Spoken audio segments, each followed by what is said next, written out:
Welcome top news today. Frances Stedsela's last updated 1921, March 12, 2018 porn star Stormy Daniels said in an email, "We will see what happens," to a taped segment she did with the CBS News show 60 Minutes, as reports suggested that lawyers for President Donald Trump are trying to block the broadcast. The most likely legal course for Trump's attorneys would be to seek a court injunction to try to enforce the non-disclosure agreement Daniels signed when she accepted a $130,000 $178,000 payment from Trump lawyer Michael Cohen. In the agreement, Daniels promised to keep quiet about an alleged affair she had with Trump in 2006. CBS declined to comment on a BuzzFeed report that Trump's attorneys are considering legal action.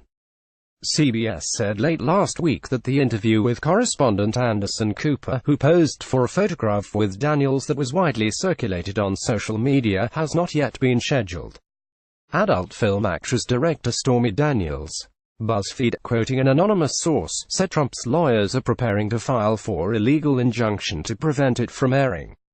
Read more why the Stormy Daniels case matters. The 7 most interesting parts of Stormy Daniels' lawsuit. Porn actress Stormy Daniels sues Donald Trump. Daniels, in a brief email to The Washington Post, declined to comment on any legal discussions. "All I can say is it was never going to air tonight, and I guess we will see what happens," she said. Michael Avenatti, the porn star's attorney, shared without comment BuzzFeed's report on Twitter shortly after it was published.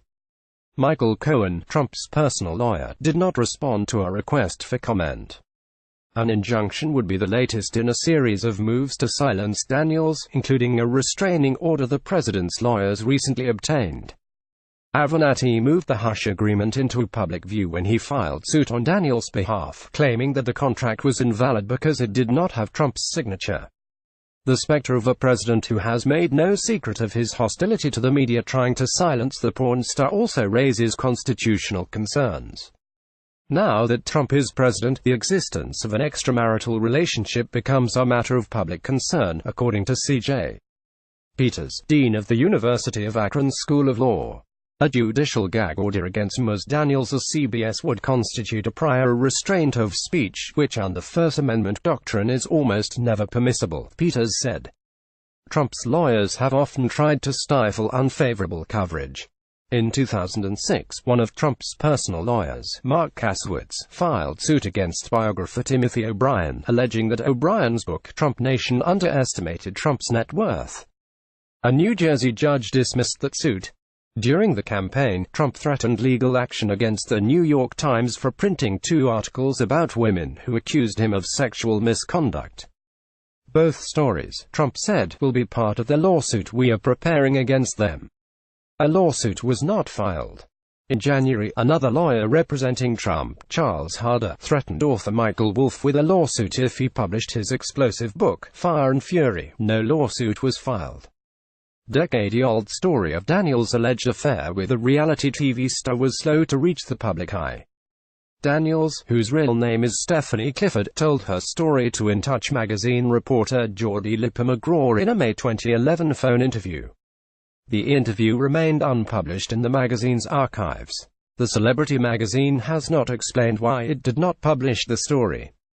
The Associated Press has reported that 4 former In Touch staffers said that Trump's attorneys threatened to sue. News of the alleged encounter appeared 5 months later on The Dirty, a gossip website.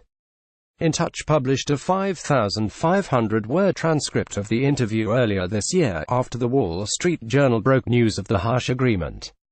Since filing suit, Los Angeles-based Avenatti has attempted to win public support for Daniels, claiming that his goal is to shed light on her story. Karen Tynan, a San Francisco-based lawyer who has adult industry clients, said she thought the president's lawyers have few options to prevent the interview from airing, none of them good. "How does it look, not only legally but politically?" Tynan said. "If they succeed, it is a prior restraint of speech. If they fail, they look like they lost." The Washington Post.